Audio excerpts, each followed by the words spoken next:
Anong mensahe ang kailangang marinig ng mga Gemini mula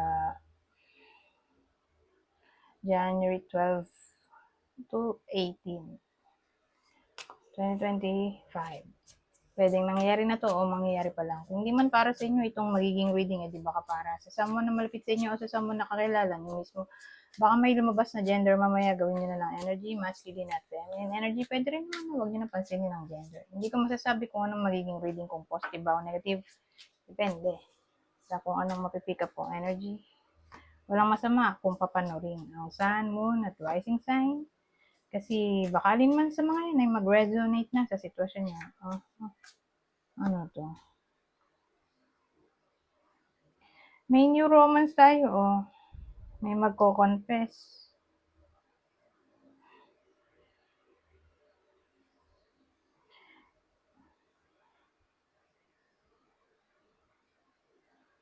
Kaya lang, baliktad nga itong ano. Baliktad yung Page of Cups natin. Na para bang feeling nung nililigawan ay hindi seryoso. Yun yung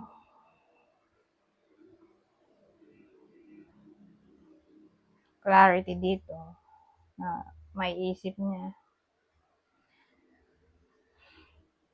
Na para bang kung papatusin ng iba sa inyo itong taong to na darating sa buhay o baka dumating na. Kasi ano to more like nanliligaw. Ganun.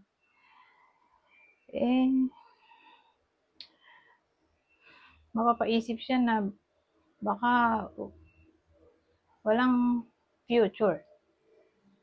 Kasi base sa pinapakita ng tao, parang di siya nagsiseryoso o parang somewhat immature. Para bang na-turn off yung iba sa inyo.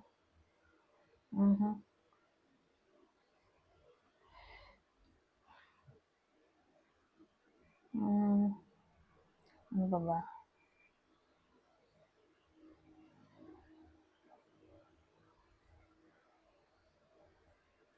Ngayon, sabihin naman nating relasyon. May karelasyon na yung iba sa inyo.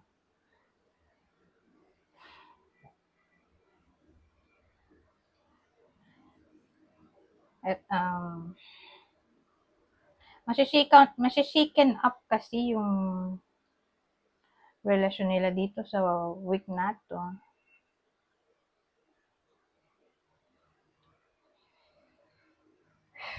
Due to, indolence o sobrang moody, sobrang sensitive,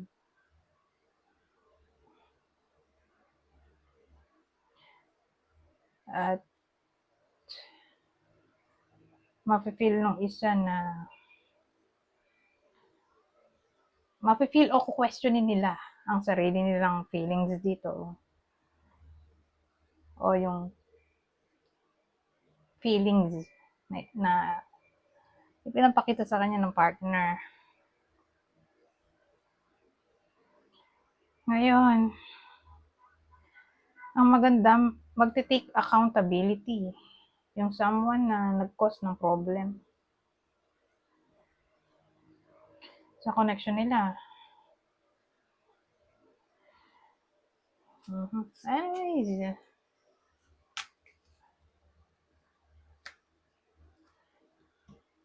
ito yung zodiac sign. Nung sinasabi kong unang senaryo, yung may nanliligaw. Whether dumating na o darating pala. Gemini, Virgo, o Sagittarius. Dun sa relationship.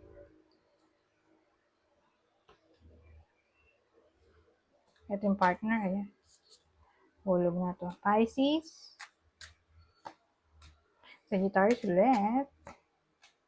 At eto, lahat na ng lahat na ng fire sign. Aries, Leo, Sagittarius. Isama na rin natin yung air. Gemini, Libra, Aquarius.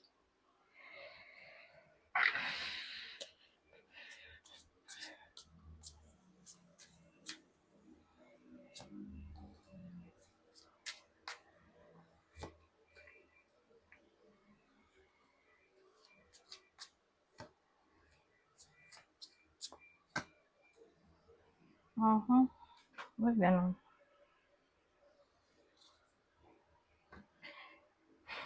Well, actually, ang dating kasi sa akin nung nakita ko sila lahat, may makikipagbati, pero sad to say, mare-reject.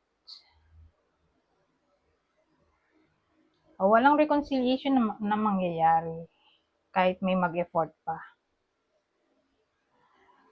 Ibang case, sabihin natin may makipagbati. Tinanggap nyo naman yung apology, pero sad to say, sa una lang babait. Tapos, bandang huli, babalik siya ulit sa masamang gawain o ugali. So, ningas kugon.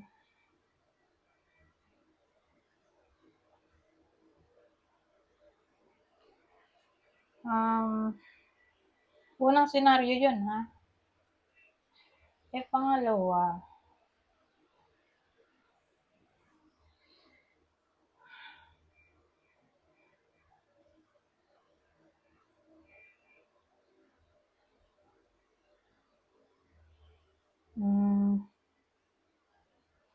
ano ba pangalawa?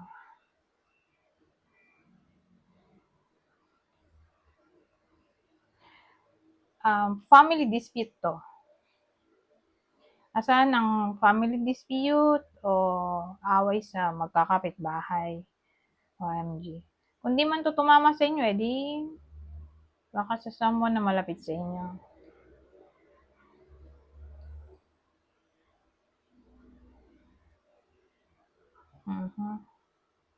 Baka dun tumama.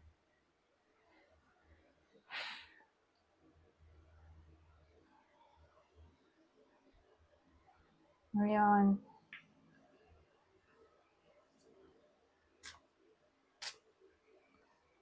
ibang senaryo.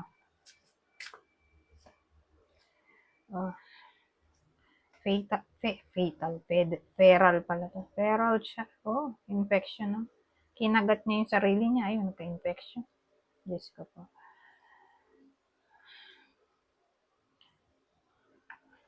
Unang senaryo, sarili niya yung kalaban niya. So, siya rin ang gumawa ng may iba sa inyo na siya yung gagawa ng ikapapahamak niya ba? Kinagat niya yung sarili niya, karong infection dito.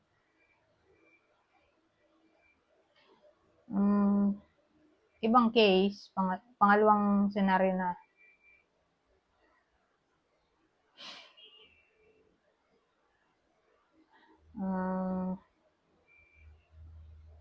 baka magkasakit yung iba sa inyo for some reason, o baka may someone na malapit sa inyo ay magkasakit o kakilala sa week na to. Para bang agapan agad o else lalala. So, dun papasok yung sarili niya, yung kalaban niya. Hindi niya agad inagapan, edi lumala.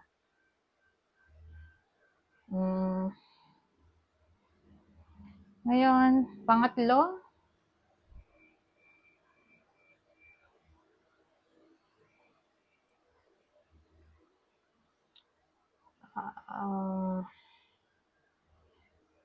paglala ng depression. Posible rin, actually. Anyways, para to sa iba, sa inyo, ha? So again, hindi naman lahat. O baka nga tumama to sa someone na malapit sa inyo. Tingnan pa natin ang masasabi nito. So ngayon, the Phantom, baliktad, at backstabber. Tinira sa likod. So, more like betrayal. Pero, baliktad tong, ba to? Phantom. So, paano? Ang dating, na-vibe na nila eh. Na-vibe na ng iba sa inyo na may someone na capable, na i-backstab sila. Pero, hindi nila pinakinggan yung intuition nila hanggang sa ayon, um, paano ba? Na backstab talaga sila. Nalaman nila mismo na totoo yung hinala nila.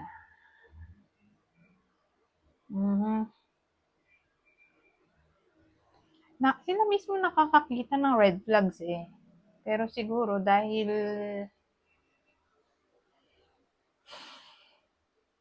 importante sa kanila yung tao, in-ignore nila yung warning sign. Hanggang sa yun, nasaktan na sila dito. Ayun o, may pain. Diba? Sinaksa ka sa likod. O sabihin natin, ito yung intuition sa pamamagitan ng dream. So, napanaginipan nyo na may hidden enemy pala kayo. O, let's say, cheating. Halimbawa lang. Hindi nyo akalain na magkakatotoo yung panaginip. Masamang panaginip. O sudden thought. So, again, may nagbabadya ditong problema na hindi nyo pinaniwalaan yung panaginip o intuition hanggang sa, yun na, nagkatotoo na nga.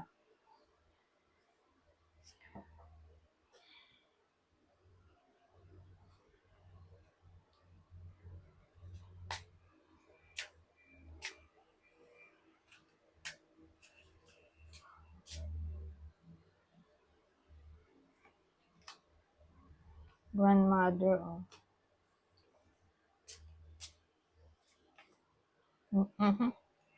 Revenge. Hello.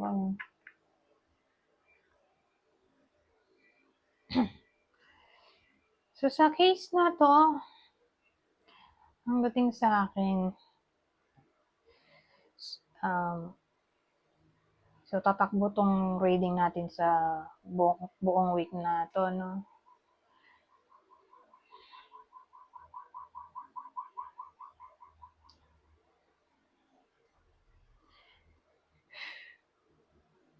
Hindi maalis sa isip ng iba sa inyo ang paghihiganti. Lalo na nga kung magkadikit sila, na-betray yung trust ng iba sa inyo. Doon, kung magdikit sila, na para bang hindi nyo maalis sa isip nyo na kunin ang sarili nyong justice, gusto nyo maghiganti, ganyan.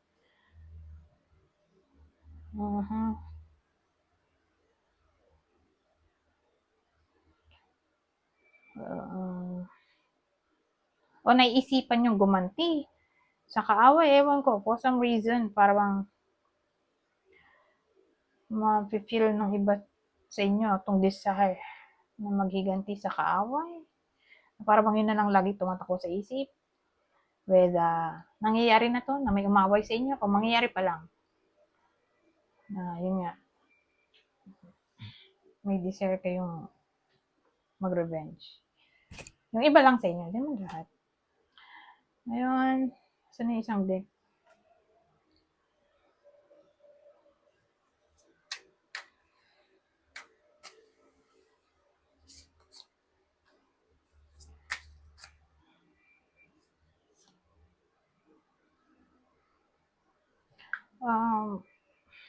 Well, marami pwedeng case. So, doon muna tayo sa negative bago positive. So, sa negative, may hihirapan ang buhay ng taong bata. Hindi ko alam kung paano maghihirap, pero in pain siya eh. Magiging in pain. O, ito rin kasi yung card ng ayun, suffering. Ay, nakalagay na pala. Suffering and distress. Psychological disorder. So, yung mga yan, ito lang ang tatamaan, young girl. Whether anak nyo to o someone na malapit sa inyo na mas bata o kakilala. Na yun nga, mamang problema sila for some reason.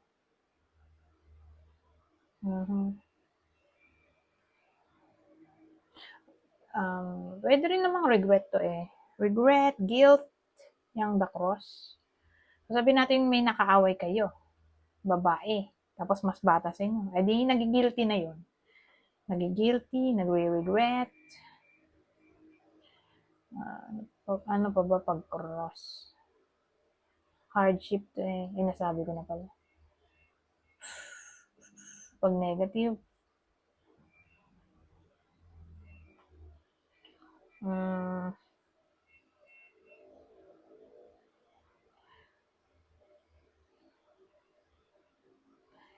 huwag siya lumabas sa gabi. O else, mapapatrouble siya sa week na to. Lalo na kung gabing-gabi. Ewan ko kung anong pwedeng mangyari pero mapanganib. Sabagay, kahit anong oras naman. Ay, kahit ano. Anong panahon. Kahit hindi ngayong week, di ba? Nakakatakot talaga lumabas pag gabi. Pero sa ganitong case, malaki yung chance ng problem. So, kung may anak kayo, bata, babae, tapos mag-sleep over, o gagala daw, kasama mga kaibigan, attend lang kung ano-anong party o celebration o ewan ko. Huwag na palabasin. Mapapahamak siya doon sa pupuntahan niya.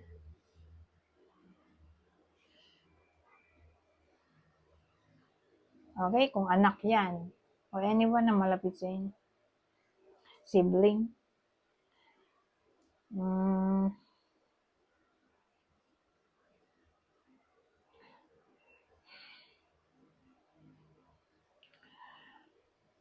Pwede rin namang ang cause ng pain ay selfishness mula sa taong to. Young girl. So, punta na tayo sa positive. So, sa positive, sabihin natin may nangaaway sa kanya. Kumbaga, maitatayo niya ulit ang kanyang dignidad, reputation, magiging somewhat spiritual siya, religious, o charitable, o merciful, loyal siya, magiging loyal,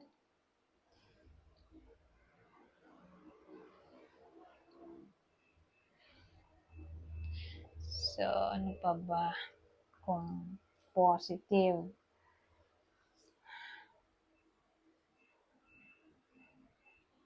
Wala nga maisip. Anyways, punta na tayo sa susunod.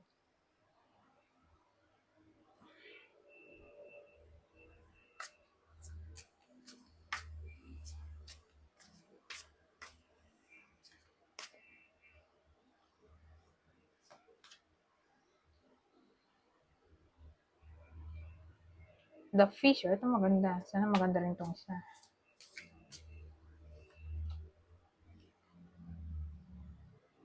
Oh, news about abundance, money.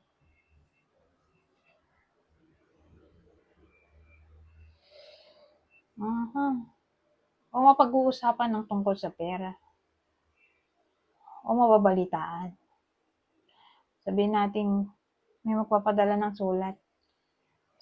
Sabihin din natin, halimbawa, tanggap na yung cash advance, o application tungkol sa loan, ganyan. Ganyan balita. O sabihin natin, isi-send na raw yung pera na inutang, gano'n. Kasi anything na may kinalaman sa pera, information ba? Makaka-receive kayo ng anything na information tungkol sa pera. Pwede rin naman to party. Pag-party. Invitation ba? tungkol sa party, celebration, may inuman. Kasi gathering na to, meeting. So, more like invitation nga.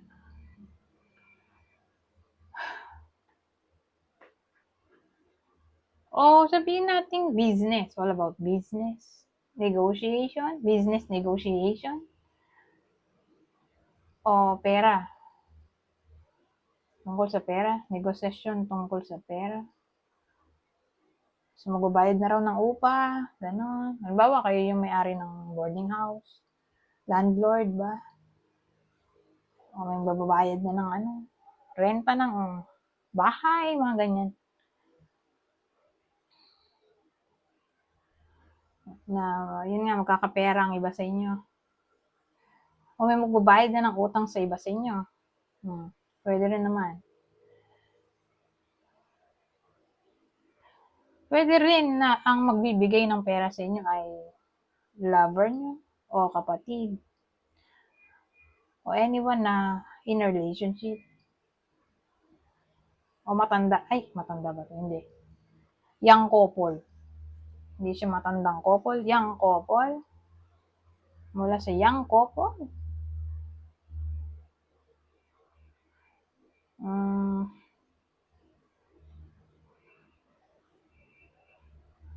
O baka may ma-engage o magiging sila na. May mababalitaan kayong ganun sa social media na yung someone na importante sa inyo ay ikakasal na o may bago ng karelasyon, ganun.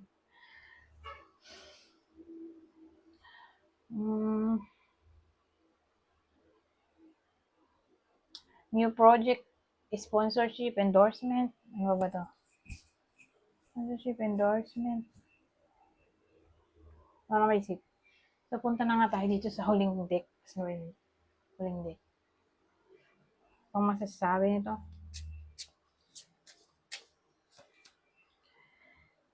Basahin ko na lang kasi para mabilis.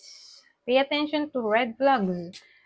Know the warning signs of what an unhealthy connection looks. Parang may sinabi akong ganito, red flag kanina. Hindi ako sure kung dito ba yun.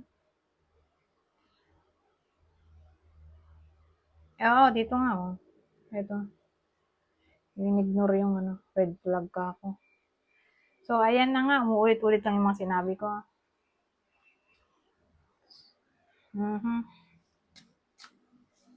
So, again, pay attention sa red flags at intuition. Oh, deception oh. Dito rin ba yun? Yung sinabi ko may possible deception. Betrayal ka ako. Oo, sa revenge ba eh. Hindi ko naman. Ito sa backstabbing. Backstabber. Deception na kasi to eh. Kaya nga binackstab oh. Betrayal. YMG. Deception. Someone is wearing a mask in this relationship. Be honest. Heart-to-heart conversations are necessary. It is safe for you to talk about your feelings. So, applicable to sa mga magkakaproblema sa relasyon. Kailangan daw ng heart-to-heart conversation. Ito. Nothing has gone wrong. Trust the process. This connection is divinely timed. Separation, time apart from your partner is on the horizon. So, maraming pwedeng case dito. Literal na separation o nag-travel yung isa, kaya nag-separate. 3, 4, 5, ito ang huli. Make the effort. This love is worth taking risks. You are called to move forward. Anyways, hanggang dito na lang. Goodbye po.